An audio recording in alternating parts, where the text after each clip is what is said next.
Welcome to the future. Who's this clown? Not clown. Joker. Avengers! Assemble. Nobody tampers with the equipment except Tony Stark. Good idea. United, the Avengers are strong. Hawkeye, hands off. Fool! Have you forgotten my invincible magnetic power? Not this time, Magneto. My mutant brain senses danger. Something unseen is slowly spreading its poison, edging tempers. Think carefully before you do this. You filthy criminals. 5, 4, 3, 2, 1. Listen. What up? I guess I pushed my hey listen button and then forgot to unmute it, so it just our show just started with the hey listen sound. What up, chat? What up, YouTube? This is the Two Fat Guys Pull List, issue 90. That's right, we have hit 90 issues / episodes. It's crazy. It's a crazy girl. Welcome to the live show. We are going to be reviewing our 6/1 June 1st pulls this show. It was a bit of a low-key week, but we'll get into that. But as we always do, we talk about the business of the week of the show, and that is listening. Thank you, Patty. So let me hit it again. Listen, because we got some Listen. business to talk about. So first of all, we're going to talk about BrainyComics.com, which is our show sponsor, and it is powered by Collected Comics and Games here in the DFW area. Whoops, you don't want to see that. You want to see this. So we'd like you to go over to BrainyComics.com. Over there, you can order comics, new comics, mystery bags, back issues, graphic novels, games, toys and collectibles, cards, all kinds of fun stuff, including exclusive variant covers. So check that out. Go to BrainyComics.com, and when you're done looking at all the stuff that you want to buy, make sure to type in Two Fat Guys Pull List in the search bar, and 2 upgrades will appear on your page. One is a regular standard upgrade for $8, which gets you 1 mystery exclusive comic cover in your shopping cart and or whatever you buy. And then the other one is the premium upgrade for $15, which gets you 2 exclusive variant mystery covers in your shopping cart and or mail once it comes in. So you're probably asking, well, what does that look like? Well, let's check it out. We got some new covers. Like? What does that look like? So Ron has populated some new stuff on the BradyComics.com web page, and we've got some sick 1 in 10 Mandalorian bundles. We've got a store exclusive Star Wars Mandalorian #1 right there that looks awesome by Nakayama, which looks actually really cool. He's shooting the flames out. We've got a Spider-Man 10 2099 exclusive Alpha 1.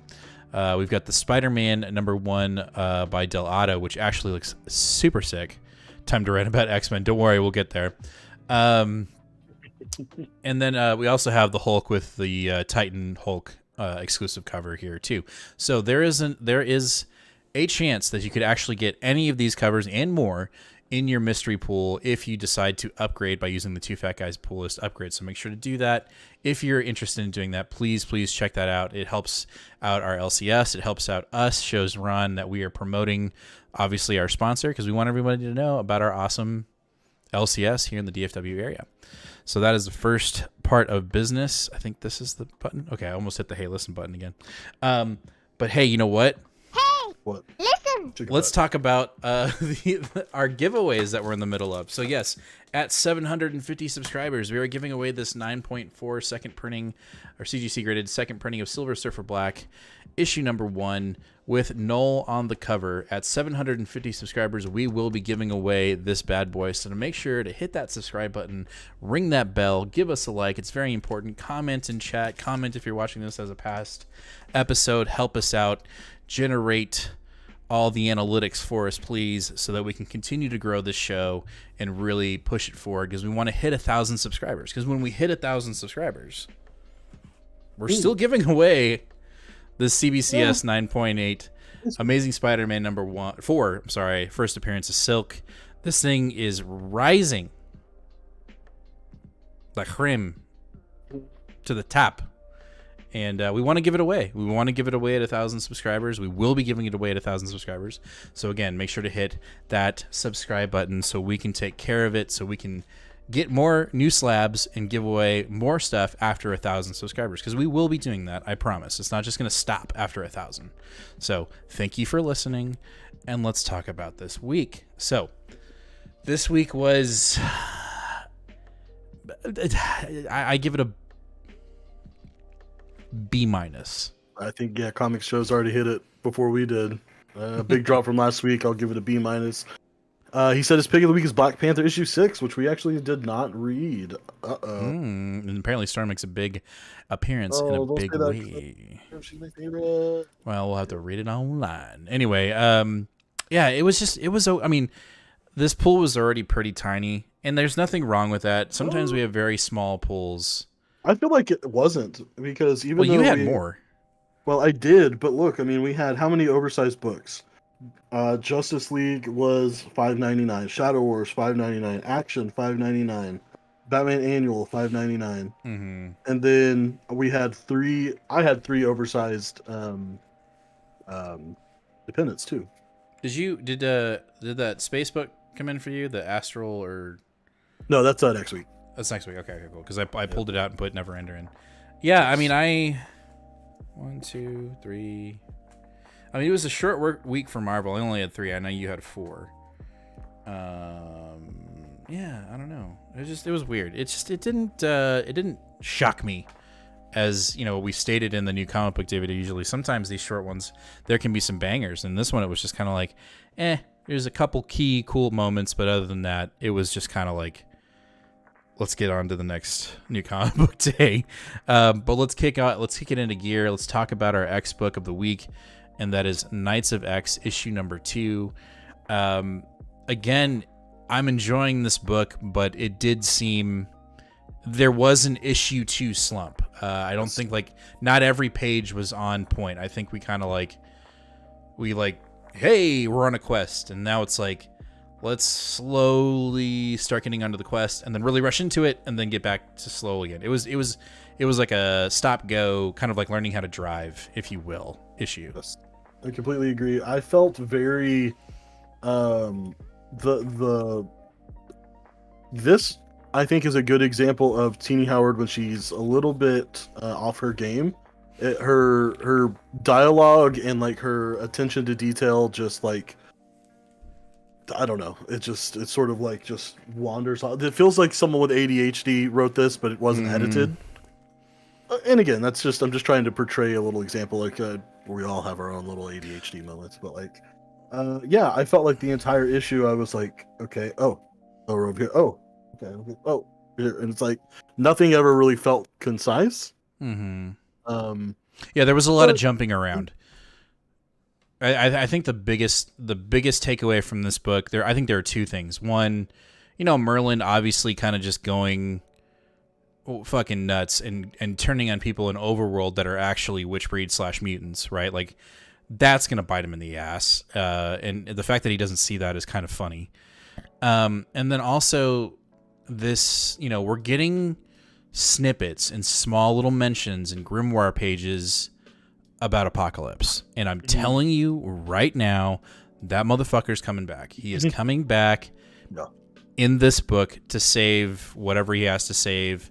He may even look like a villain at one point, but then back. Like, I think that's the one thing that might even, I want to say, resurrect Destiny of X, because I think Destiny X is going strong. It's not clearly as strong as when Hickman was in charge, but I think it's going to give it a pretty big boost when that guy shows back up. So I just, again, there's a lot of still character building and world building going on in this issue. I think we're going to get a Death appearance next issue because we're dealing with the vampires of Otherworld, kind of getting ready to snipe our team here. And Death is with the vampires. But overall, I think the first issue hit really hard, and this one's been kind of like, all right, we're back, we're at altitude, and we're just kind of chilling. Like, get the drink cart out, and let's everybody just kind of relax before we really get to our destination. And again, we've said this before. This book is not really meant for. I mean, it's not meant for everyone. You know, it's clearly doing its own thing. It's in its own direction. That being said, I think there are little things that are popping up that will be important in Destiny of X. Not monumental, but there will be mentions of whatever happens in this book as we move along in Destiny of X. Yeah. And I think we've got a few things to catch up with, but really quickly, Average Joe said, me not knowing anyone on this team other than Gambit is hard to get going with the flow. I wonder if it'd be easier to read all at once. And I think that is actually probably one of the biggest critiques of this book is if you didn't really read Excalibur, especially the second half after Ten of Swords, I feel like the cohesion of the team, the chemistry of the team is a little lost. And so that might make it a little bit harder to read. I actually love the team in this book, but I think seeing the team slowly assembled over the course of Excalibur, seeing and then also reading X Factor 2, seeing how Shatterstar gets brought back in, and then now he's part of the team, seeing Bay's introduction during Ten of Swords. I think you miss a lot of that if you are just reading this book from the beginning. Yeah, I agree. And then last, you say the only thing that would make me give X-Men some hope would be an Orcus book or a Sentinel book. I actually would love an Orcus book, like a legit just like flip on the other side, because there is so much in the works with Orcus. I think that would be dope. And an Orcus Sentinel, that would make sense. I think that would be really cool. Yeah, then nothing happened. We went from 7 X books to 1. I agree. There was we had like X, and they were like X. So anyway, go for it. Gambit smuggling Pop-Tarts into the crooked market. Yeah, that's Pop-Tarts and treats for everyone. He thought he was going to have something to sell on the side, and he ended up having to be Mr. Good Guy and using them. Yeah, for sure. And you know what, Last, I totally understand. I get what you're saying. Like, the bar really was set very high, and the X Office is just kind of, it's doing its own thing. Like, I think Karen Gillan is setting up this big, massive summer event, and there are like 2 or 3. No, I'd say there's like 4 X books that are kind of plugging and playing into that, and then we've got 3 other books that are just kind of doing their own thing, for better or worse. You'll see in our new comic book day video for this week, we talk about Legion of X, and I'm like, issue 2 has to impress me, or I'm jumping off. And Eric, I totally understand you jumping off of Knights of X. Marauders, I don't. I think Marauders is good, but I respect it. I totally respect it. But Marauders for me is like one of the top 5 X books for me right now. I think it's because it's just so like outrageous, and it's in space, and we're dealing with the Shi'ar and like this ancient artifact that has some connectivity to Katie. Like, I'm all about that. But no, I totally be able to drop any book that has the Shi'ar in it. I'm just not good, especially Gladiator. I'm not going to be able to do it. Yeah, no, I get that. But I totally understand it, Eric. I totally get it. Right with you. Yeah, and I totally understand that. But I'm still digging the quest vibe in this book. I really want to see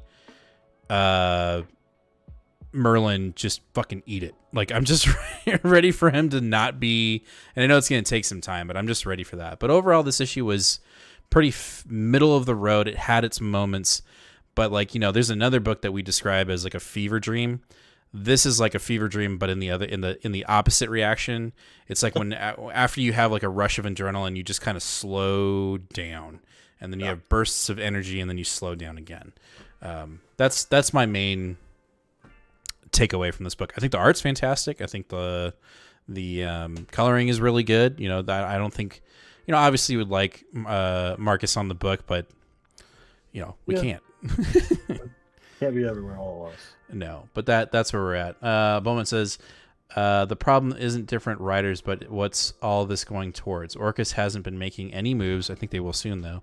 All we know is MODOK is part of it now, but that's it. Also, where are the Sentinels? I think they're coming. I think, and this is going off of Knights, I think in Hellfire Gala, obviously we're going to get the lead up into Judgment Day, which is going to be, spearheaded by the Eternals, obviously. But I think the aftermath of whatever happens in Judgment Day, Orcus is going to be right there to take a swipe at the knees when they're down. Like when you're already kind of hurting, they're going to come in and do the sucker punch. So I think the Sentinels are coming. I think Orcus is about to land a massive blow. I mean, you have to think Orcus is going after the X-Men now. We've got the gambling planet with the fungus that's just taking out a majority of the team. Like the X-Men, I don't think are going to be in a very good spot after Judgment Day, and that's my most fear, because like I love the fact that we've been on this pedestal, but at some point they have to be knocked down, and I think they're going to get hit multiple times before we get any form of dominance that we once had when Hickman initially established the Krakoan era. That's what I think. All right. So let's keep moving. Let's go to Avengers Forever. Enter Vibranium Man, issue number 6. You read this, right? You didn't. Okay. I let fate decide this one. I got to the store at like noon, right, or like 11:30, and there wasn't a copy of it, so I was just like, I'm out. So Vibranium Man is T'Challa from a different universe, and it's kind of like I was telling you the other day, like the story is like if T'Challa was Superman, but only in the sense of like his home planet was destroyed by the Killmonger guy that's in the suit. What's the Thor suit that shit. Not the incinerator. I know what you're talking about. I can't remember. Right. So Vibranium Man originates from that version of Killmonger that's in this Doom Patrol or the Doom League with Doom. So he ends up destroying Wakanda. T'Challa's parents ship him off like Superman into a spaceship into the stars. Right. But he's not Superman. Like he's not going to land and be like, I'm strong. But there's that connection. And then he lands on a planet and becomes like a version of Spider-Man, but he's built a suit out of his rocket that is vibranium. So he slowly pulls together vibranium to build the suit. So his suit evolves from like being Spider-Man to being Iron Man. And then towards the end, we'll get there. And Joe, I totally agree with you. Avengers Forever has turned into a slow burn. And I am sure we're building up to something crazy, but it's definitely taking its time. It's not going the route that Avengers is currently going on, which is like arc, like just moving as fast as we can. Anyway, a Vibranium Man is trying to get vengeance against Killmonger. He finally gets it at the end, or tries to, and Killmonger's like, nah, bitch, I'm throwing you in the sun. And like they fight, and he just literally throws him into the sun. And the suit itself has an AI, and it protects T'Challa, right? And then we cut to a Deathstroke, Ghost Rider Prime, and Ant-Man, Tony Stark, and they get a signature within the sun, and they literally drive through the sun and find a cocoon, a vibranium cocoon. Warlock. Yeah, you see where we're going here. No shit, they pull this vibranium cocoon out of the sun, and T'Challa comes out like astral, and he looks like a Warlock version, but with like vibranium, like a vibranium cape, and the cocoon turns into the suit. Yeah, look, I'll show you. Oh no! And that's what I was trying to tell you. I was like, like, what's the coincidence here? Okay, so here's him throwing him into the sun. He's like, no, boop, right? And then they drive through the sun. They pull out a cocoon, and then dude's hand comes out of the cocoon, and then wada bang, we have like this version of T'Challa. Am I saying it right? T'Challa, right? T'Challa, yeah. Yeah, he goes, but now I have power. I have the power of a white hot heavens coursing through my veins. Now you may call me the Star Panther. Oh, so it's like Starbrand. I guess. I don't know, but he had the cocoon too. Like it What's up, Michael? I'm just saying, like, there's a lot of versions of superheroes that he becomes in this book. I gotcha. So take that however you want. I'll take it with a pinch of salt. Pinch. But that's that. I enjoyed it, but I agree with Joe. It's just like, it's a very slow burn. I think the next issue we're dealing with Thor. I think I can't remember. I know one of the issues we're dealing with Captain America, and I think that's like a couple months from now. But yeah. Anyway, last as Avengers Forever was cool for a second. Now it's kind of dragging. No, it's definitely it's dragging. I agree. I think that's a very good description of it. This Mephisto War has zero lead up or hype. I mean, he built it at the beginning of the Avengers, right? And then it was kind of it's like inconsistent build up and hype. Yeah, because it's like there's little snippets of it throughout most of his arcs where we just see like one last panel of Mephisto going like, ah, yes, everything's going to plan, and you're like, what the fuck are you planning? Like, let's get some consistency. Yeah. So yeah. Also, the suit shoots web. Yeah, like it's all over the place. I wonder what planet vibranium comes from and why we don't see any aliens using this technology. Didn't it? Because it came from a meteorite, right? Yeah, but what planet? Well, no, that's what I'm saying. Yeah, I think Joe's onto something there. Wow, that sounds cool, actually, though. No, it is cool. It's actually, I really enjoyed the issue. I think the thing that holds it back is like, where are we going? What are we doing? Like, there's no significance or why. There's no reason for us to be like, what of Prime Ghost Rider? What does that mean? What does that word mean? We don't know what that means. All we know is the Deathlocks are like, they're in awe of Ray as Ghost Rider, and that's like, when you lose me too, and that's the reason why I haven't been as on it as much, is because you lost me with Ghost Rider, and then you lost me double with Ray as Ghost Rider. Again, I just don't know the character enough to be excited. And I mean, and I don't really know any Ghost Rider that well, so I'm just like, but I agree with you, and I'm just sticking with it because I wanted. You've got to think that Jason Aaron is building this massive conclusion for his Avengers run, and then you're like, wait a minute, probably not, and then it's just gonna peter out and be like, and now so and so is on Avengers, and we're like, wait, what? You know, like it'll end where one of these issues will just be like, like a fast forward, and everyone wins. And we'll see. I'm sorry, I'm being a Debbie Downer. Yep. Anyway, also Joe says Star Panther, Geoforce are both generic. Geoforce for sure, and we'll get into that because we didn't have a live show last week, so I need everybody in chat to tell me who the fuck is Geoforce, please. When we get there, we can talk about it. I mean, I think it was explained enough in this issue, but it's still dumb. Anyway, I agree. Captain Marvel 38, almost my pick of the week. Because I just genuinely liked it. I thought it was fun.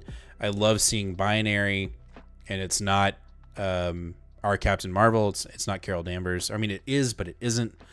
I loved the humor in the book. I think Thompson, again, is doing a really good job of just having these quick little bits throughout the book with this character.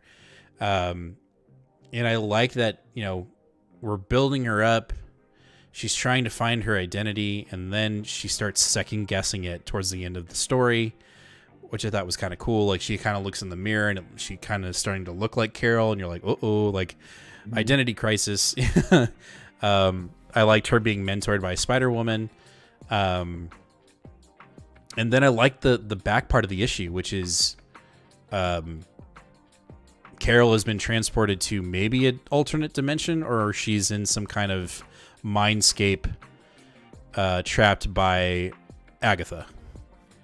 And Enchantress and Wanda? Well, but both Enchantress and Wanda are both like, they're both coiled up in that magic stuff, just like Carol, though. So, like, are they being forced into their doing this? That's what I'm saying, and that's what makes you think that maybe it's not as, things aren't as they seem, because even Captain Marvel was like, wait, Wanda? Like, why are you fucking with me?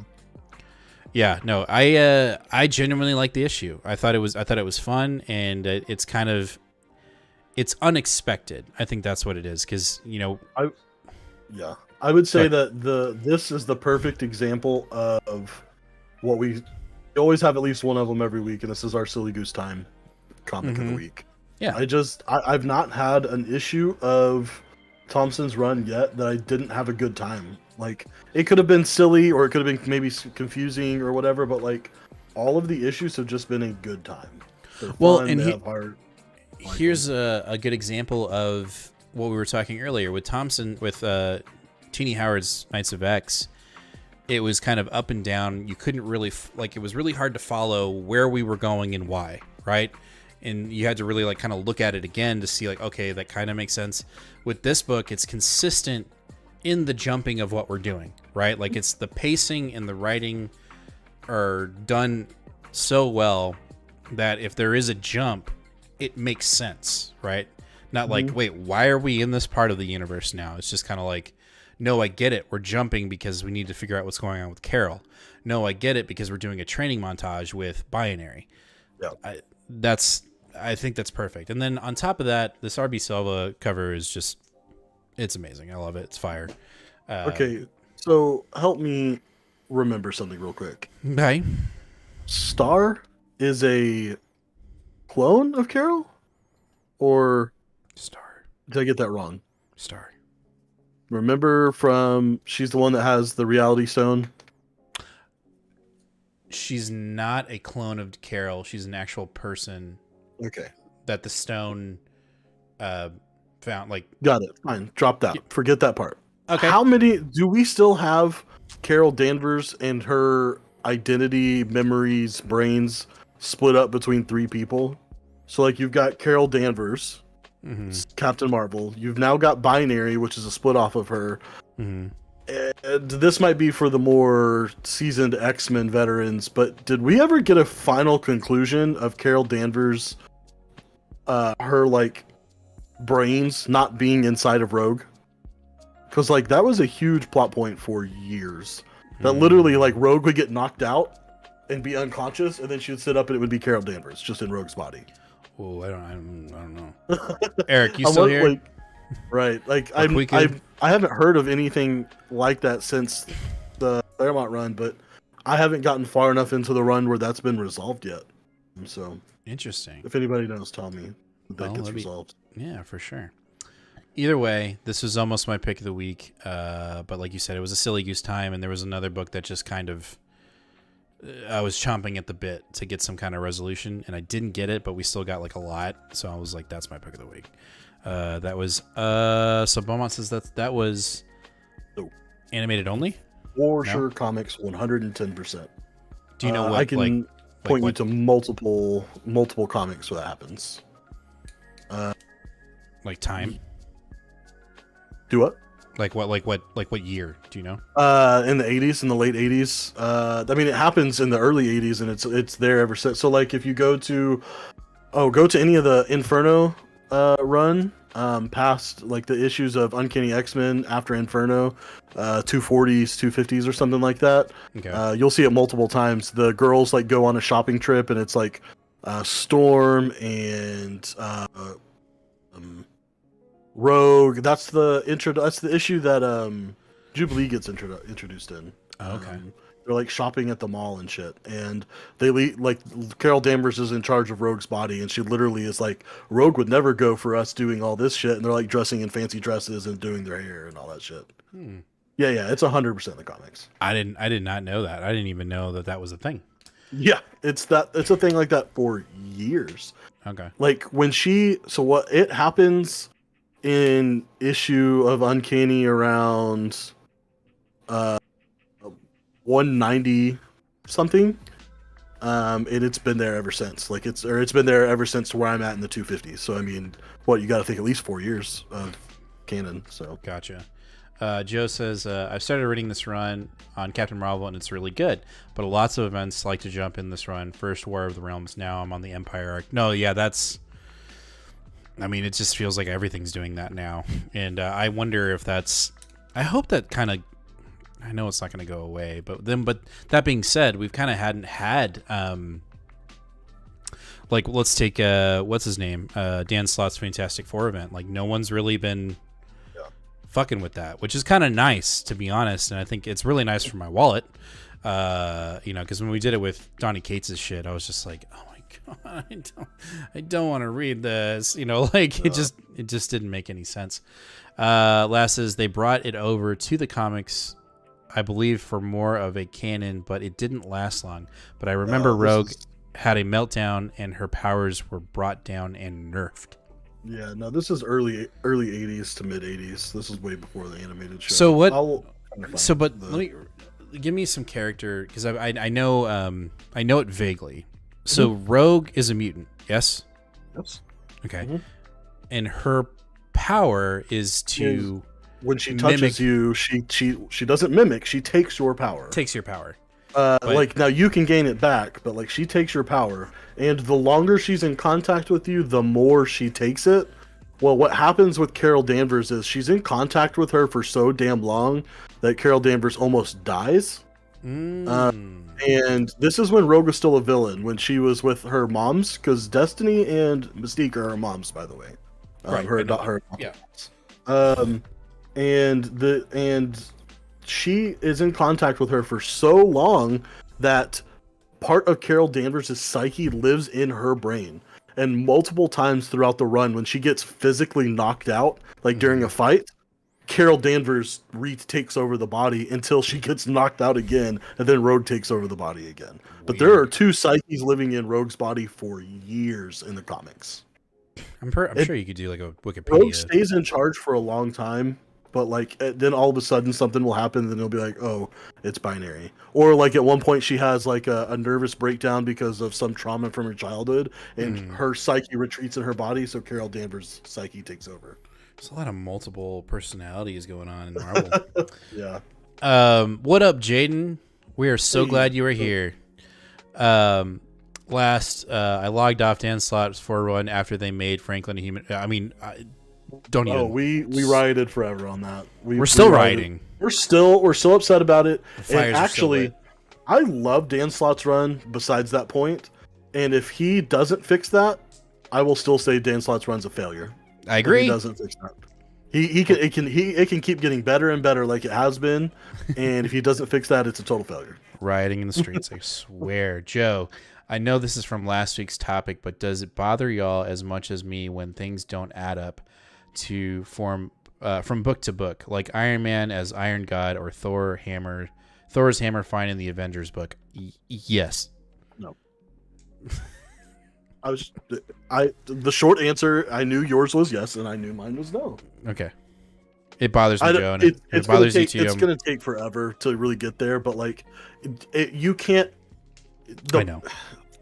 Could you possibly fucking fathom coordinating all the coordination that it would take to do that? It is unreal. There's no way. No way. Hold on. We just talked about it in our new comic book day video, and you'll get a little snippet of it with this Jane Foster and Thor book coming out, where she's Valkyrie, but then she's going to be Thor again. And what? Yeah. So it's yes, it does bother me to an extent, and it's because I just want to know, what? I just want shit to make sense, and sometimes it just doesn't. It does make sense. It does, because they're not in the same linear time frame. Rogue's powers are parasitic. She takes memories and powers. They discovered later that she can store the power, but it's deep in her subconscious, kind of like Legion, but she's more powerful. Sweet. Yeah. Because she can combine them. Ooh, we already have our first Chimera, and we've had it forever. All right. No, that's a good idea. Yeah. Next up, we've got Alien, issue number 12. Dig the cover, but still makes me go, whoop. How'd it go? Oh, not good? Oh, no. I don't know. I think maybe I'm a little... Sorry, I'm still trying to find this issue. I think maybe I'm a little salty about it ending, and I feel like we didn't really get to tell an overall story. Because this is the end of the first volume. We're starting a volume over again with Philip Kennedy Johnson, yay, a new artist, yay. But why are we starting it over again? And it seems like maybe we're not going to be telling the same story. However, this issue really didn't do much. Did it resolve itself? Anything. No. Okay.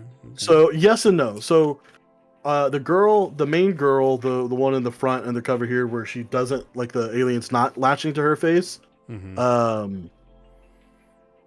We finally find out that the reason why she keeps getting attacked by aliens but not killed and not latched onto is because of her cancer, and that the aliens could detect the cancer and realize she's not a viable host, so there's no reason to implant into her, and so that's how she's been able to survive so far. And they get captured when they finally get to the next town where the religious people are, but it turns out they're all just being run by androids, and it's all fake. He calls in the backup for them to get there to try to get them out, and everyone it pretty much ends up dying except for 3 of our survivors make it out, and everyone else gets left behind. But before they all get killed by aliens, the one of the androids calls in and says, "Hey, one of our ships has been killed by the assets, or been captured by the assets," because of course these are just test subjects to Weyland-Yutani, and they're like, "Hey, basically, there's one that's an anomaly because of her cancer. They won't latch onto her," and they're like, "Ooh, like we can study her. Yeah, totally good." And then that's how it is. Okay. But other than some good action scenes, I just wasn't super excited about it. We didn't get. I didn't feel like this doesn't feel like the end of a volume. Like, it just feels like, okay, like we've still got plenty more to go. Like, wait, this is it? And so we do get an annual, but the annual is, and I am very glad we're getting this, the annual is going to go, you remember the first arc where we have Cruz, the main guy who went to the space station to save his son, and remember he has flashbacks where he has a thing on his face, but he survives, but we don't know what happened. The alien annual is that story, how he survived that story. So that's cool. We get a little bit of wrap up there, but like there are still a lot of things that didn't get answered or like addressed of where we're gonna go. Hopefully it picks up in the new volume in the fall, but in August, but I don't know if it will. Gotcha. All I got. Last says, Alien disappointed me. The first few issues of this arc felt a lot of buffer and filler that didn't pan out really. No. All right, let's move on to DC, and we started off with Action Comics Annual 2022. How was it? You didn't read it? No, I'm done. Did you pick it up? I did. It was okay. I didn't read it. It was okay. So we get a juxtaposed story, basically, where literally just almost page to page, it goes back and forth between telling a story from both Mongol's childhood and Superman's childhood, where Superman learns a lesson from his mom, basically about humility and using his powers when he should, but not using them for personal gain. At one point, a bully, he's playing soccer, and a bullies a kid and takes the soccer ball, and to stop him from getting a goal, he uses his super wind mouth to blow the ball out of the way, and his mom catches it and is like, no, Clark, you can't do that shit. Like, can't use your powers for personal gain. You're not better than everyone. You don't need to be acting like you're better. And he's like, I'm not acting like I'm better, but that guy's a bully. And she's like, I don't care. Like, you don't know why he's getting bullied. And then you find out, like, his dad beating the shit out of him, and he's got cancer too, or I don't remember, like, Jesus, some weird shit. And then, of course, it's being juxtaposed by a story of the Warzone of basically how their culture works and how it's, of course, survival of the fittest. And there's apparently this trial where sons are tried, and the weakest one gets kicked out of the tribe with his mom. The mom has to go too, and she's like super mean to him and is like, you're pathetic and you're weak and like I hate you and never gonna stand up for you and all this stuff. And so they get kicked out because he's the weakest. And while they're out there, he does something to save his mom's life. And he's like, oh, I got you, Mom, don't worry. And she's like, fuck you, like, you're weak. Like, I told you, like, this is exactly the shit I told you not to do. Like, don't protect me. Like, I'm not worth it. You need to protect yourself. Only you matter. And all this crazy things. I'm trying to think of what else happens because it's literally like that's pretty much It. It just kind of shows you how their childhoods shaped them, and I couldn't help but I couldn't really help but see Philip Kennedy Johnson personally writing this story and like juxtaposing himself and like literally writing it as a father. And so it had significant meaning to me. Like the way you're raised has a lot to do with the way you turn out, and like giving your child a chance to make mistakes and learn from them, but not just beat them over the head with it, literally or physically or figuratively. But I don't know. Was it a good issue? Yeah, sure. I was entertained the whole time. Was the art good? Yeah, I didn't have any problems with it. Did it really need to be told in the context of the Action Comics storyline right now in like the Warworld saga? Nah, not really. But it's alright. B minus. B minus. Okay. It's alright. I think I'm done with Action Comics, unfortunately. I don't know. Maybe I'm not. I'm just saying that right now. Right now, as of June 5th, I'm done. When Action Comics comes out again, we'll see. I'm just. I gotcha. Ronnie asks, I need to jump on point for Action Comics. Just don't know where to start. Jump on Action Comics when Philip Kennedy Johnson takes over the book. If you're looking to get in the closest to where we're at now, who was writing it before him? Bendis. Brian Michael Bendis. Well, I thought he was writing Superman. He was writing Action? He was writing both. Holy shit. That's crazy. He was writing both, and then everyone poo-pooed on him. So, I'm sorry. Who was it that asked? Ronnie. So, Philip Kennedy Johnson takes over on Action Comics 1029. However, Action Comics 1029 is a part 2 of a 2-part crossover with Superman, and the story doesn't matter, so I just wouldn't worry about it. If you're looking to start on the most modern take of what we're doing right now, start on Action Comics 1030. That's when Philip Kennedy Johnson takes over the book, and gets us into the Warworld prequel and then Warworld saga, which is where we're at now. And then we're about to go into the Kal-El Rising. Yes. If that's literally the only Action Comics run I've ever read in my life. So it's the only one I can recommend to you as far as like a starting point. But as it being my starting point too, I can tell you that you can start there and just use your basic, I'm an American, I know Superman culturally, to understand what's going on. Anything that's peripheral for like emergencies or like right now, it's going to explain it to you. Yeah. Joe says, I feel like I put Action Comics on a pedestal.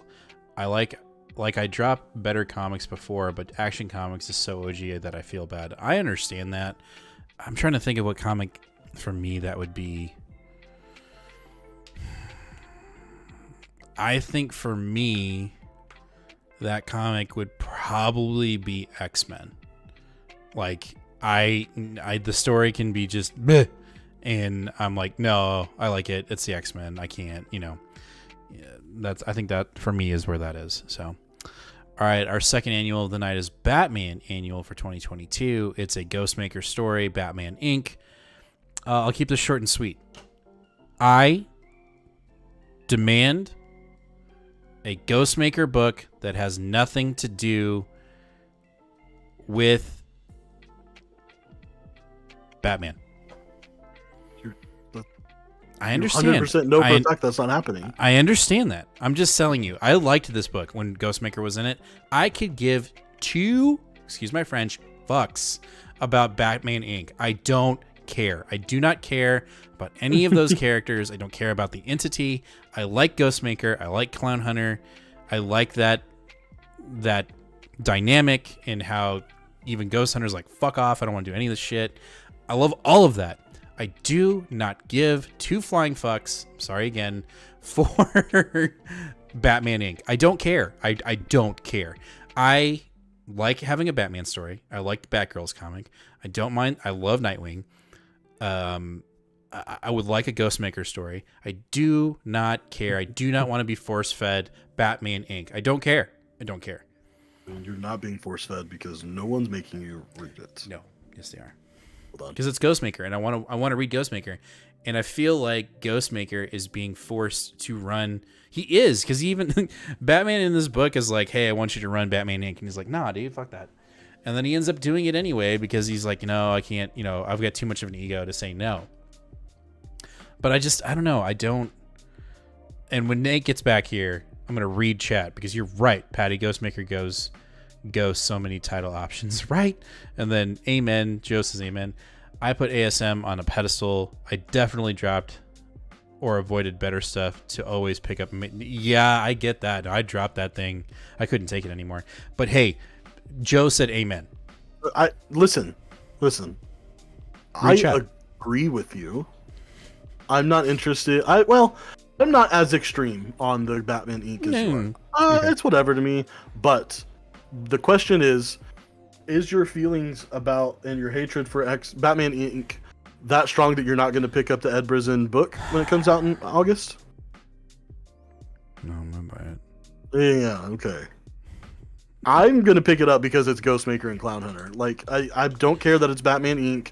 I am slightly intrigued at this Wolf dude. He thought he was pretty badass, but like, no, I want more Ghostmaker and Clown Hunter, and by God, I'm gonna show DC I want it by buying the damn book. Cause like, all right, and it's Ed Brisson. I like Ed Brisson. You're right, and yes, I'm gonna read it. I think what my problem with Batman Inc. is like,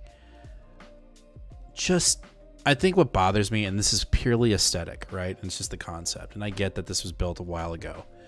But just do your own fucking thing. Don't dress up like Batman. There's one Batman, okay? But he literally gives him a hard time about that in this issue. I know. He's like, I don't respect you because you just copied Batman's. I agree. Yeah, like, and just there's a couple characters that don't look like Batman that aren't even called Batman, and I love that. But like, come on. Anyway. Let's get back to the chat here. Ghostmaker can carry his own book. Give him a 6-issue mini and listen for the chatter. I agree.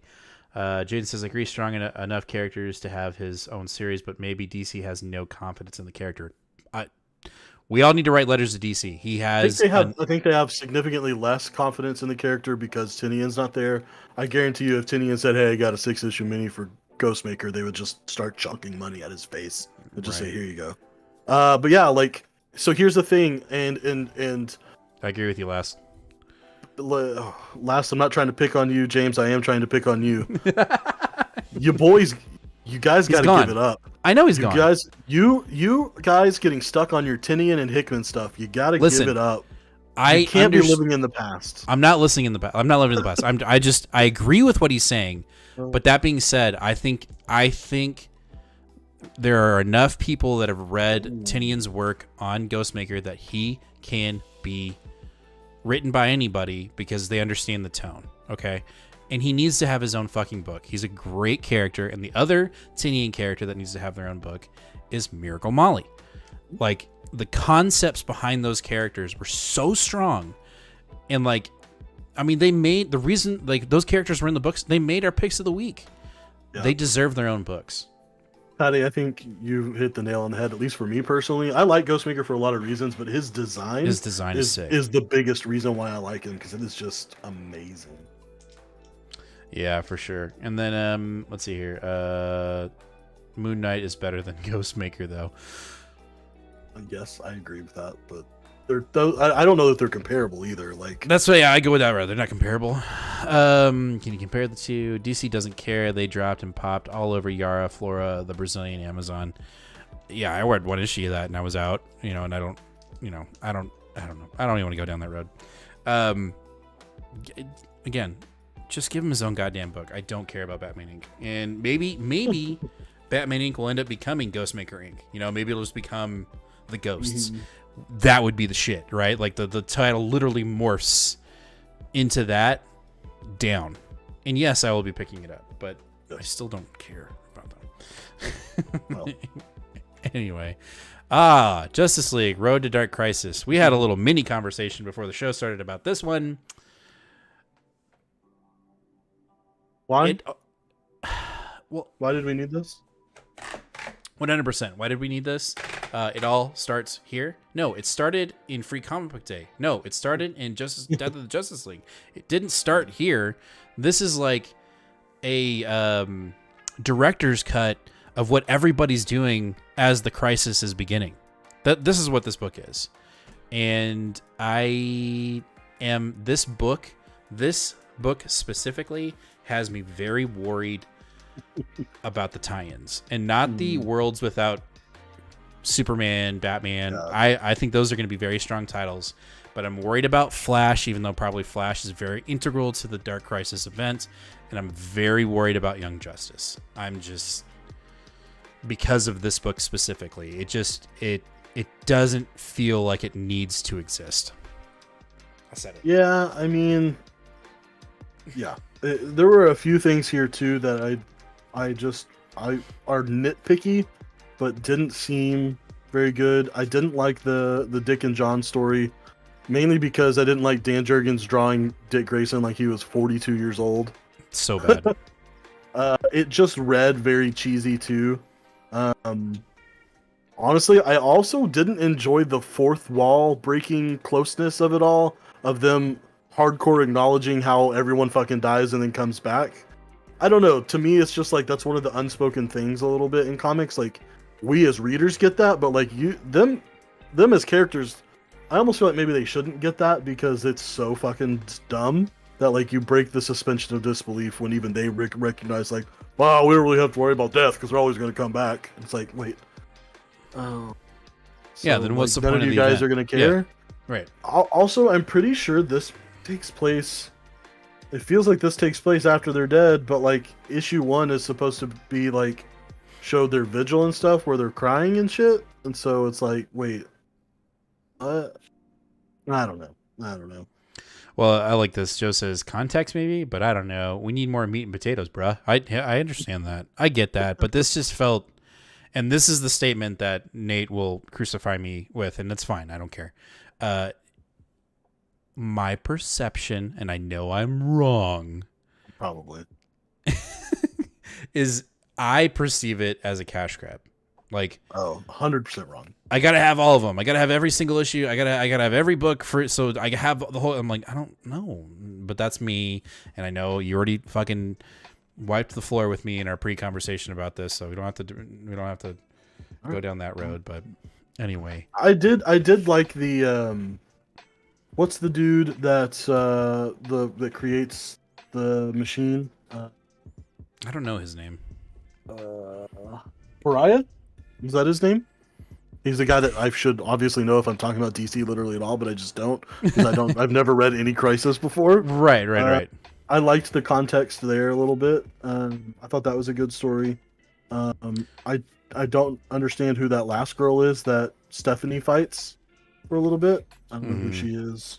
But basically, the darkness is just recruiting all the villains, right? Like that's what we're getting at there. Like, is that what that is? I think so. Like they're just all, they're all, everyone's gonna be bad. Like, okay, all the baddies going bad, huh? All the baddies going bad. I don't think I can literally recognize a single person on this page.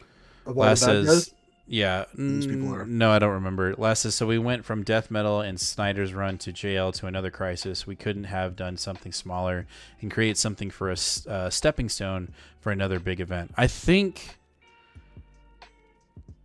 I don't know. I don't know how to. I get what you're saying. I just don't know how to approach it because like I have a thought in my brain, but I don't know if I can articulate it proper. I feel like the current.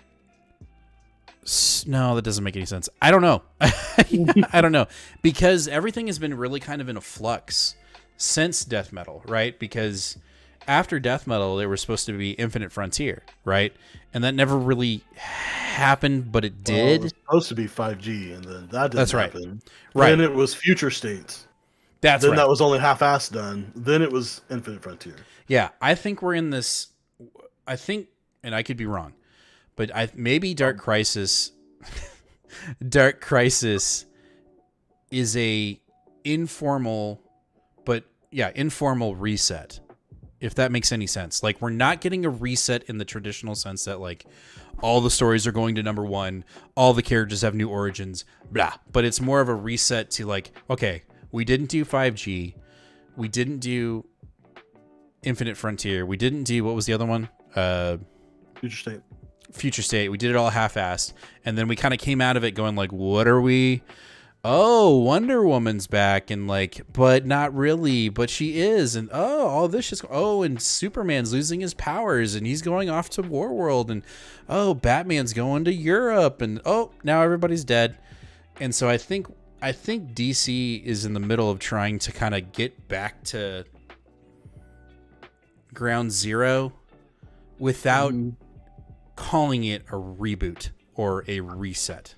I will say personally, for me, this issue made me a little more worried than I was before, because it feels like DC inadvertently is about to shoot itself in the foot.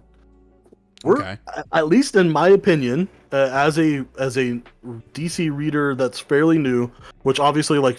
That's what businesses are doing, right? They're trying to constantly grow their brand and get new customers. So I feel like I'm a premier targeted audience member here, as I've only been picking up DC for a year and a half. I feel like DC's in a boom era in general.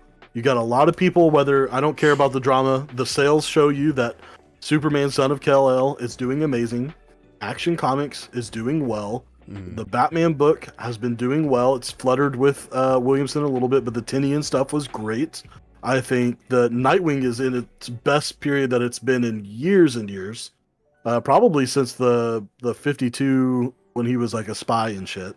I think we're in a pretty good state with DC stuff, and if the Dark Crisis is going to mess up those books, it feels like they're going to end up shooting themselves in the foot, because they're going to lose people like me that are like us, that are newer and just relying on this current continuity that makes sense to us, that we're finally, okay, I feel like I'm part of it because I understand what's going on now. I've been here a year and a half. I understand what's going on.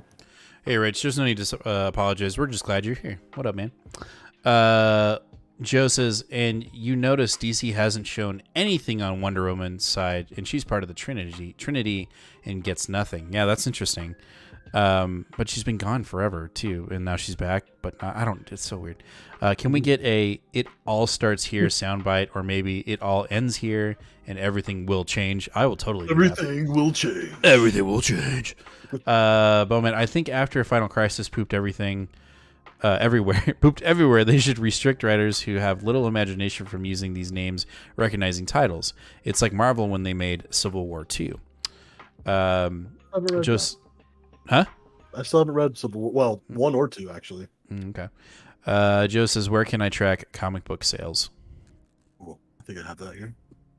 Pop it in the chat. Excuse me. Well, let's move on, shall we? We're going into Shadow War Omega. Oh God, he's dying. He's dead. Need some water, chat. Shadow War Omega. Another. Oh, damn. Okay. He hated it. He hated it so much he decided to die instead of review it. Okay, so yeah, you're right. No. All right, we're here, chat. Let me know who. I get that there's an origin in here. We find out who he is, but why do I care who Geoforce is? Yeah, I don't know who he is. Like, why? Right? There's that.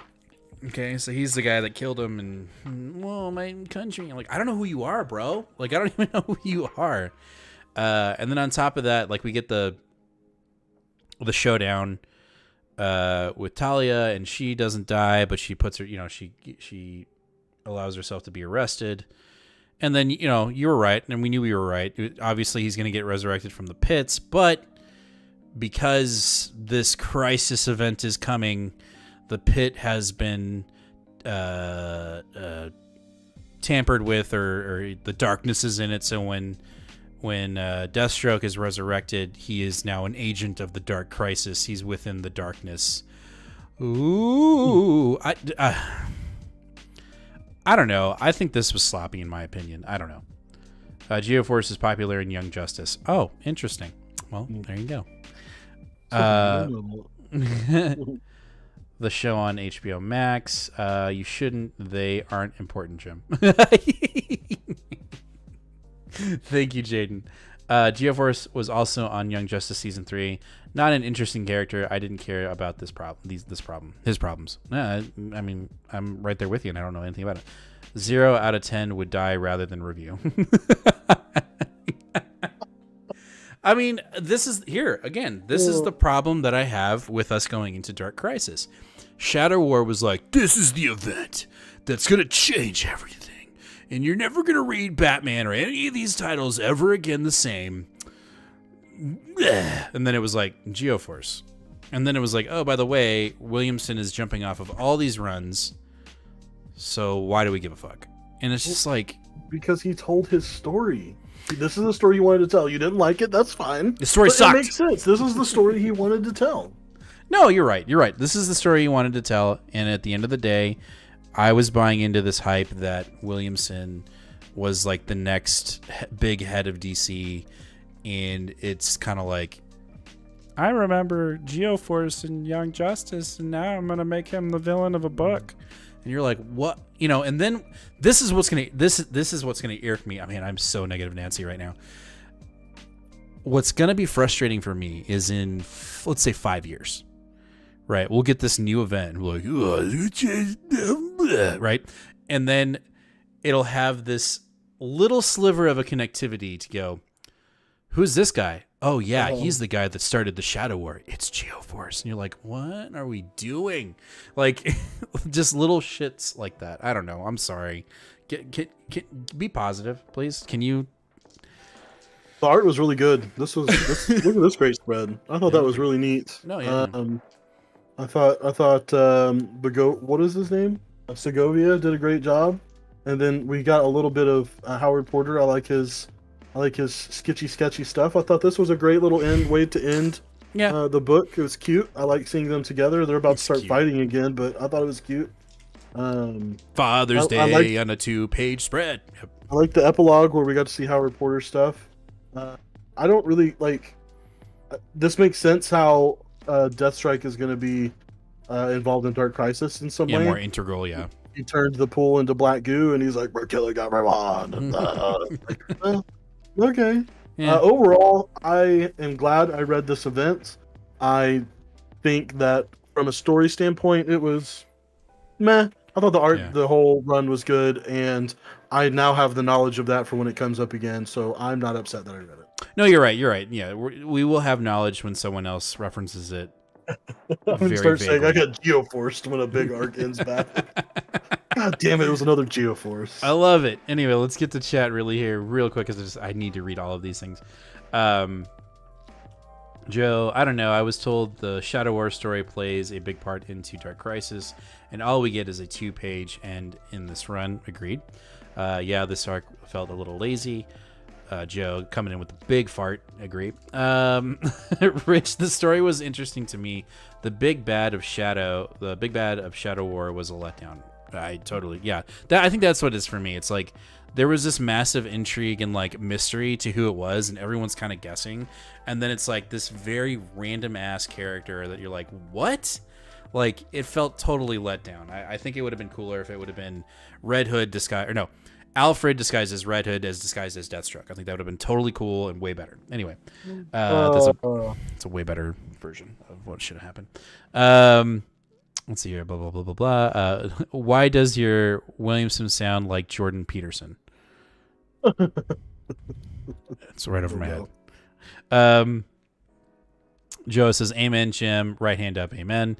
And then you read, I'm going to say, I got Geoforce when the big arc ends badly. I agree. I think we're going to make like a sound bit and a button, and then I'm going to make a PNG of that guy floating. It'll be like Geoforce, like just floating. Then it'll be a total inside joke for our entire show. Might be the story but he wanted to tell, but that doesn't make it good. Okay, I'm probably like that's not the argument that I'm making. I'm not saying it was good. I'm saying that's why he's not writing it anymore, because he got to the end of what he was trying to do. Just ended bad. Deathstroke is dead. Now he isn't. Why didn't they just bring back Respawn? Yo, dude, L's in the chat for Respawn. Like, that guy. They're like, hey man, we need. Hey, W's in the chat for it not being a girl. All right, for Right. them literally not doing a Green Lantern girlfriend in the fridge again, just creating a girl character just so they can kill her. Well, At least but- it was a white guy, right? Jesus. Anyway, I just bring him back because I was actually starting to like that character. Like as we were reading the Deathstroke Inc. and Robin books, I was like, oh, you know what? I kind of like Respawn. Like I'm digging this, and then I'm like, nah, he's dead, And he's gone. and he's gone. Anyway, instead of Thundercats, do Geo Force. I like it. I love it. We're gonna make it, Chad. We're gonna make that an inside joke, and then you're gonna go into other people's shows, and you're gonna say this book just got Geo Force, and be like, what the fuck are you talking about? Like, you gotta go watch Steve Fat Guys Pull Us. All right, moving on. Let's talk about Nice House on the Lake, issue number 9 or book 9. This is my pick of the week. That's Jim's pick of the week. Not a surprise. Not a surprise. I know you probably hated it. Did you not see what I just did? What? I don't know. What? I went right No, as I you didn't. said pick of the week. Because I was hitting this button. That's Jim's pick of the week. You go ahead and Anyway. tell them why it was good so I can tell them why it was bad. Okay. Because this week was such a B minus, it was kind of like grabbing at straws. And this is a story that I know that I'm still intrigued in. And there were tones of this book. There were parts of this book that are moving the plot forward that I'm intrigued with, that had me going, oh shit. That being said, the fact that this book is my pick of the week, that doesn't mean that I don't have some criticisms about it. The biggest criticism I have about the book is that we're still like introducing these characters at the beginning of the book. And I'm like, I want to get to the meat and potatoes. I will say that my big criticism is like, I want to get to them getting out of the house and why in these character introductions, everything is on fire. And like, you get what I'm trying to say? Like, I'm ready to see getting out of the house, bud. It's not happening. But then what are they doing? So what? The house is just on fire inside? Yeah, like they literally destroy their habitat is what it's. Yeah, they're stuck in there. They're not getting out. Okay. Well, all right. Well, I want to see that. I could be wrong, but that's what I'm saying. But what I liked about this book was purely the actual advancement of the plot. I really don't care about the characters like still trying to figure out what the fuck's going on. I'm kind of past that, but I did like the one character that is trapped outside of the house, contacting the one of the artists and writing like, you know, Walter is not real. You know, he's he's fucking with you. He's trying to control Nora. Yeah. I'm digging that. And that was my the reason why this is my pick of the week. I like the fact that she actually escapes the house with Walter and Nora, you know, out of the house. I think that's really cool. I'm like, oh shit, like we're actually going to get some we're going to see how we got to that point. And that's what drew me into this being my pick of the week. Now, please tell me why I'm wrong. Oh no, you're not wrong. I just Okay. I think that what I didn't enjoy about it is probably Nate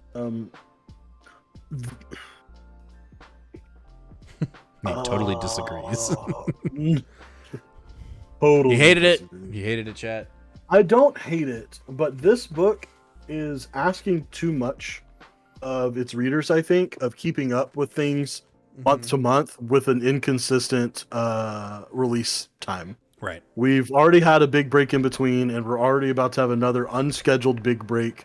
And that makes me worried, especially because I follow Tinian's free Substack and see, you know, he talks very, very plainly about his schedule and I'm running behind on certain things, or I'm ahead on this, or this is doing great. He doesn't name drop what it is, but he has been stressed about missing some deadlines, and I think it's this book.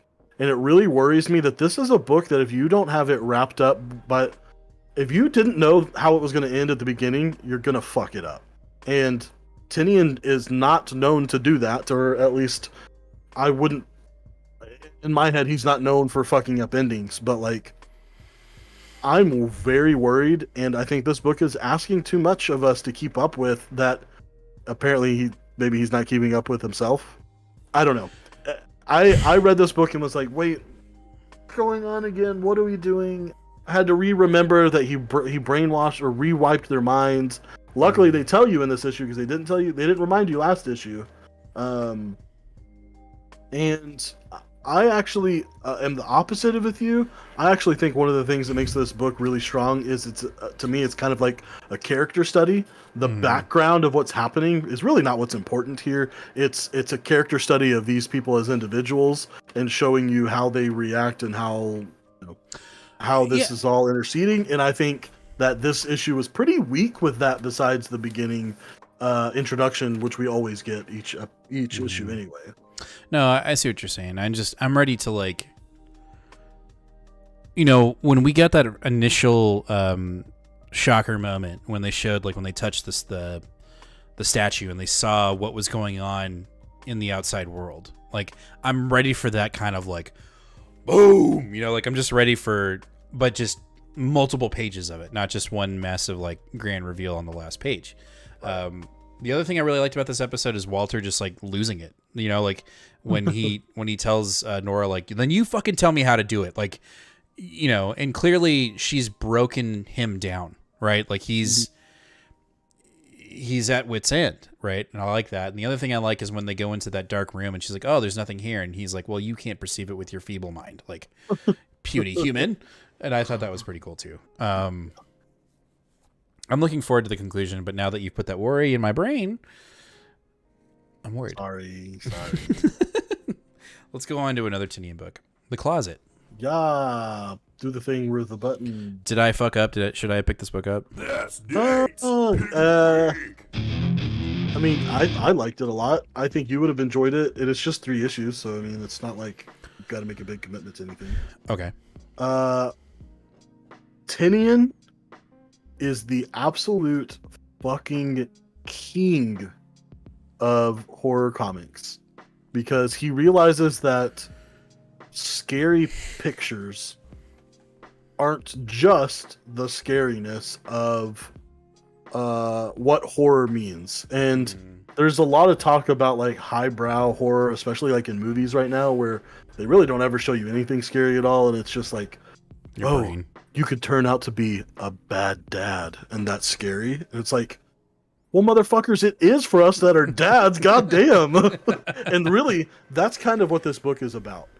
So this book, or at least this issue, starts out with a guy sitting at a bar, drinking, talking to the bartender, basically saying I'm telling the bartender he's moving. He's hoping that this will be a new start for him and his family because he always gets in trouble here. He can't get his life right. He's always seeing people from his past, and it's distracting him. And if they could just move away and and they're moving to Portland, so he's if we just move away and enjoy the scenery, everything will be better. And he's sitting at the bar, and the bartender's like, "Yeah, man, I get it, totally, whatever." And the guy's he left to go get tape for his wife who was packing up, and he keeps saying, "Oh, I'll do one more and I'll be done. I'll do one more and I'll be done." And he ends up telling the bartender, about his kid being scared of the closet, and there's a monster in his closet, and the bartender tells him, "Hey, man, this is what he goes, I don't have kids, so take this with a grain of salt, but what my sister does with her kids is unicorn piss." The guy's like, "What?" And he's like, "Yeah, she gets water and scents it with lavender and sprays it and says it's unicorn piss, and it works just like dog piss, and it keeps the monsters away. You should try to do something like that." Dad stumbles home drunk, and it's basically his wife's like, "Yo, what the fuck?" He's like, "Oh, the first place I went to didn't have tape." And she's like, "You literally reek of alcohol. Shut the fuck up." And he's like, "Oh, okay, sorry." And his dad comes out and is like, "Oh, Daddy, I was waiting for you. I'm so scared. I don't want to go to bed. Can I please sleep with you?" And he's like, "Oh, no, I have to stay up and help your mom pack." And one thing that the bartender says is the best line of the whole thing is that it's not that here, I don't even want to mess it up.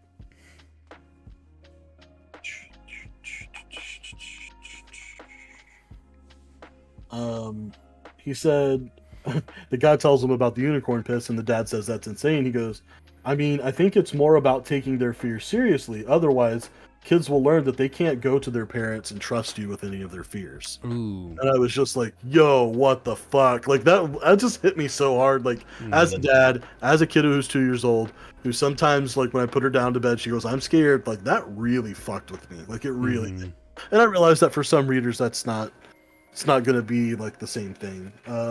But he eventually takes his kid to bed. He's drunk. He pours water in a cup and is like, yeah, it's unicorn piss. And his kid's like, no, I saw you pour it out of the fountain, or out of the sink. Like, it's just water. He's like, whatever, kid, just go to sleep. Like, it'll be fine. This is the last night you're going to sleep here. We'll be fine. And then he leaves, and he goes in there, and you can kind of see that he's arguing with his wife. And then the rest of the book just goes silent. We don't get any words, and it is this kid staring at his closet, and as he's staring at it, his dad leaves the light on, and the light slowly gets darker and darker and darker until you see this little image start popping out of the closet, and the light turns back on, and the kid's like, oh shit. And this nice little creature walks out of the closet with these nice little teeth, and goes up to him and crawls up on his bed.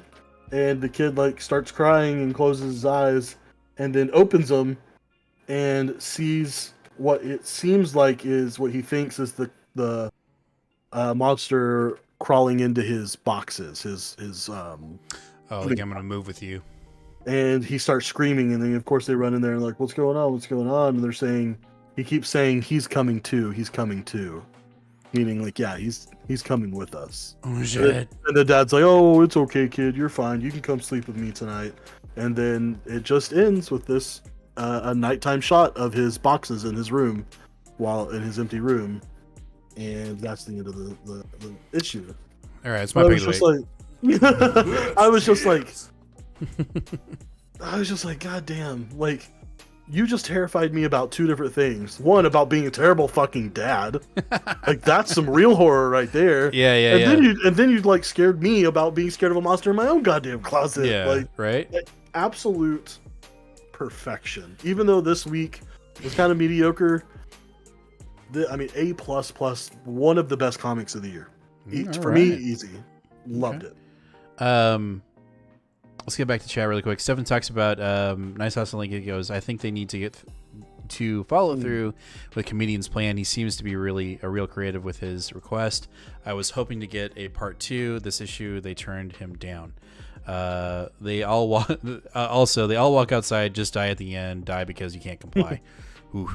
Jaden, that's some serious facts right there. Damn, that makes sense. I like that thinking. Joe asked, did you put the comic tracking in? I couldn't find it. I had it. I saw it from Tom Taylor's Twitter, but now I don't see it. Hey, I make the rules, Jaden. I'm making the rules. I mean, it sounds dope. I'm gonna have to go pick it up, but no, it's not my pick of the week. But I want it. It's like my. Damn, I wish I picked it up. My pick of the week. I don't have a button for that. Okay, sorry. Yeah, I don't have a button for damn. All right, next up we have Step by Bloddy Step, issue number 4. From Spurrier. This was really fun. It didn't end the way I was expecting it to. That's not a bad thing. It was fun. Essentially, this is the very drawn out version of how to draw a circle. If that makes any sense. Like everything. Here's what I found. What? Get out of here. Siri's like losing his shit. Joe, there you go. It's in the chat. There you go. It's just the story ends and it starts over again immediately. Essentially, this being is destined to become the big piece of armor at the end of the story. Why? I don't know. We don't really. It's kind of like a guardian, but as she, through her journey, she ends up fulfilling a prophecy of her becoming the big giant metal armor, and then a new baby is born, and now she has to protect it. And they just wander the earth doing that same thing. That's the story. I dug it. I think this is a really fun idea of like a no words comic book. It's really fun to have it towards the end of your pull when you're kind of like, especially if you're just going straight through your pull and you've got 9 to 10 books. It's really nice to like not necessarily end on it, but just to kind of have a break where you're just kind of enjoying the fluidity of the artwork and how it's telling the story. So I highly recommend Step by Bloddy Step. Issues 1 through 3 were my pick of the week. 4 just, didn't quite get there. It was really damn close, but it was good. The artwork was fun. I love the idea. I think this would be a really cool 45-minute animated show, just like one episode, like a Netflix special. I think it would be really fun. So I dug it. I'm going to pick up the trade for sure when it comes out. There you go. Chat. Dad, I think I have a monster in my closet. Yeah, kid, I think there might be one in mine also. All right. What's the furthest place from here? Did you read it? Did you like it? It's the plot line of this story. That's the furthest thing from here. I don't know what the fuck this book is about. Okay. How many times have I reviewed this? Six now, and I have to go, what the fuck is this book about? Is this the end? Is this the end? This is just the end of the first arc. No. Is this the end for you? Oh, yeah. Yeah. Listen, Boston Rosenberg, super generous. They're giving us $3.99, 40 pages, like every single issue, super oversized, no ads, very, very generous. I just don't know what the fuck we are doing here. I don't know. Stefan didn't get Scott. I can't even begin to tell you what I even think this book is about. Okay. I don't know. I don't know. Basically, the family, the leader of the family of these kids basically comes to an agreement where they won't have to get killed for their crimes, but the family gets, because they're too small, the family gets split up.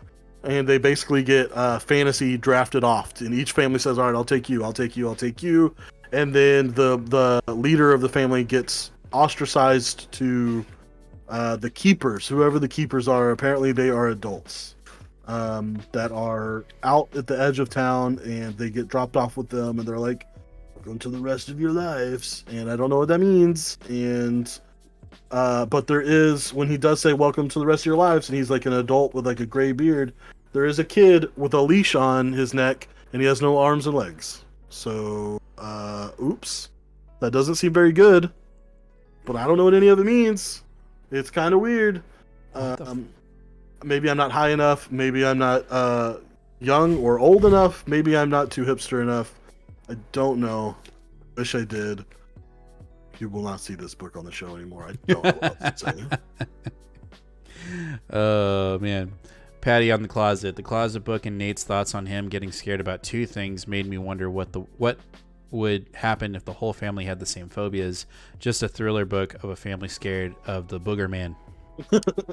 I like Booger Man. I love the Booger Man.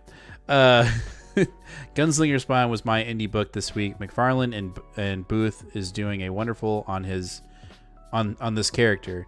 Art is amazing and paper quality is top notch, and this character is so much fun. Only $2.99. Stefan can't wait for his copy of What's the Furthest Place from Here, and I guess we will have to wait for issue 7 to get the answers. No, issue 7 is the beginning of a new arc, and we're not going to get answers. We're going to get more questions. Y'all do what you want to do with your beef. Anyway, let's talk about a book that we didn't have on New Comic Book Day, but our LCS Ron owner was like, yo, pick this book up. It's a local guy here in the DFW area, and he was actually at the shop on Saturday for you to get your copy of Never Ender signed. So hopefully a lot of our... Because I wanted to really bad. This book, again, kind of popped up. I think this book has a lot of cool ideas. There's a lot of ideas. A lot. I kind of see where we're going with it. There's definitely a heavily influence, I believe, in anime, and I believe more specifically Gundam in this book. And not necessarily the mechs. It's more of the space colonization. The wealthy only go to space. Earth is the slum. But then this like duel between the space astronauts is pretty dope too. This concept is, if you're looking for something new, and you're not really, how do I say this? If you're looking for something new and you're not quite worried about fluidity, I think there's something here. You know, I think it's only a 5-port mini, either 5 or 6. So if you like a space odyssey, if you like the idea of traveling into space, if you like the idea of the rogue kid in class who doesn't get good grades and kind of sleeps through the lectures and then gets pushed into an unknown out of nowhere, this is the book for you. Yeah. And it does. I think it does. It definitely has qualities of stories that I've either watched or read in anime or manga. And I'm digging that, and I will be continuing to pick this up out of issue 1. But I think Nate, you kind of described it perfectly. Like the book itself, there's just so much going on. It's so thick with ideas that it feels kind of like a fever dream. It does feel a little bit like a fever dream. It just feels like, it almost feels like the writer just assumed you knew everything that was going on in his head, and so like there's a little bit of like. There's not a lot of background of who these people are, like what's going on. I think we'll get it. I'm sorry to interrupt. You're fine. I have a suspicion that we will get it as the book goes on, but I think there's better ways of explaining that to you. Does that make sense? Like as we get on, we're gonna get to know more about the reason why the planet is the way it is, more about these space duels. More about our main character, the child, and then more about like just the what's the word? De-evolution, degrading of society as a whole. Ugh. I think it's worth a pickup if your store has it. It's Behemoth. Like it's not I don't think we've ever covered anything by them as a publisher before. The quality is top notch. Like you've got card stock on both sides. It's $5. It's oversized issue. There's no ads in it whatsoever, except for of course the very end, like an image book. I think it has a lot of potential here. The art is really good. I thought some of the I thought there was some really interesting takes, like the boy when he's getting the shit beat out of him by his friend's dad. You don't actually see his dad's face. His dad's face is just scribbled out. I don't know if you can see that on there, but it felt very atmospheric too. Like it was essentially gray tones, black and white with a lot of gray tones for the vast majority of the book. I think does the space have a little bit, or is it all gray tones as well? No, I feel like it's all gray tones. Yeah. Yeah. You do get this nice little when there's an astronaut falling down through the atmosphere, and you get his skull, and it's I'm really intrigued with that part. Like, I like that idea. Like, cool. There's rankings amongst them, and they have to fight it out, and like to get to number 1, I think is really cool. Getting to chat really quick. No beef with Nate from Stefan. Ron, you should read this. Have you read this? Oh, it's great too. Eric says, I met Devin Saturday. Cool start. Good world building. Looking forward to more. And of course, buy it. 9 parts. Printing error, according to the creator. Okay. Well, I'm with Nate. I think this is something. I mean, we like to push, not push, but suggest independent material like whenever we can. And the fact that this guy is local to us in the DFW area, fuck yeah. And I wish we had gotten out there to meet Devin. I really wanted to go out there. Just think it just didn't work out the way I wanted it to. But if Neverender is in your store, go check it out. This book started as a Kickstarter, and the first 3 issues are literally the reason why they're happening is because of Devin's Kickstarter. So it is a community-funded book, and I love that. I think that's a kick-ass way to start stuff like this. But there's definitely something here, and then these covers are just absolutely amazing. This first cover is awesome, and the other 2 covers are really dope too. I want to go get the D cover. Like that cover's freaking awesome. Someone says I'll probably love this. I seem to enjoy fever dream stories. There's something here for sure. There's there is definitely something here with this book. So both me and Nate recommend it. So definitely go check it out. I think it's going to build into something really cool. And I see those influences from other stories. I didn't make that manga connection at all too, but now that you say it and I look back through it, I'm like, holy shit! Yeah, like big time. Here. Yeah, there's a lot going on in this book. So I would definitely check it out if you're looking for something new and just a little different. And if you're a manga or a manga reader or an anime watcher, you'll definitely see the parallels in a good way. So go check out Neverender from Behemoth. It's definitely worth your time. All right, that's gonna do it for this issue of Two Fat Guys Pull List, issue number 90. Thanks everyone for joining us tonight. Make sure again, if you're not already subscribed to the show, hit that subscribe button, ring that bell, give us a like, let us know in the chat. Again, thank you for being here. If you're watching this as a previous episode, again, talk in chat or in the comments. Let us know, what did you pick up this past week? What's your pick of the week, and what are you looking forward to most for next week? We will see you guys again this Wednesday for New Comic Book Day. Spoilers, or not spoilers, but also go check out our Obi-Wan episode 3 review. That is now, we do those on Friday nights. And by the way, we haven't really discussed this, Nate. It sounds like we're getting 2 new shows on Wednesday. We're getting an Obi-Wan episode, and Miss Marvel is debuting this Wednesday. Yeah, so I don't know, we haven't really discussed if we're going to review that. I don't know if any of y'all want us to review Miss Marvel. I know we're trying to expand our content outside of books, getting into more versions of content. So let us know in the chat and also in comments, would you like us to review Miss Marvel when it debuts this Wednesday? If you do, we'll try to figure it out. We might have to combine the 2 shows. I don't know. We'll figure something out. We'll figure it out. But anyway, make sure to go check those out. Hold on, Rich said something. Neverender is available at the shop. It is. If so, yes, it is. So I would assume he still has copies left, Rich, after the signing this weekend.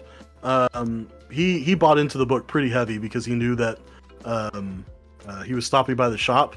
But when I was there on Wednesday, I would say 30, 40 copies. So he had a bunch. So unless they sold out over the weekend from the signing event, you should be able to see it there. Patty says if you can review it up. Jen says yeah, for sure. Okay, yeah, we will. We'll figure something out.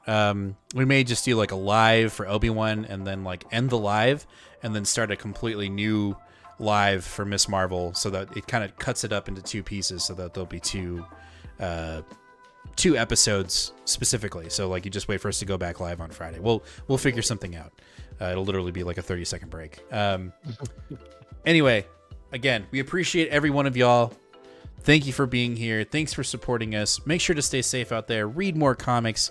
Love one another. Be kind to one another. And we'll see you guys in a lot more videos. But again, we'll see you guys again. I'm just going to keep rambling. So I'm going to hit the outro button. I'm going to keep talking. I'm going to hit the thing. We'll see you guys later. Lee, you know what our picks of the week are. Make sure to put those up. We appreciate you as well. We'll see you guys later. No, what? No, what were you going to say? No, you were going to say something. Go ahead.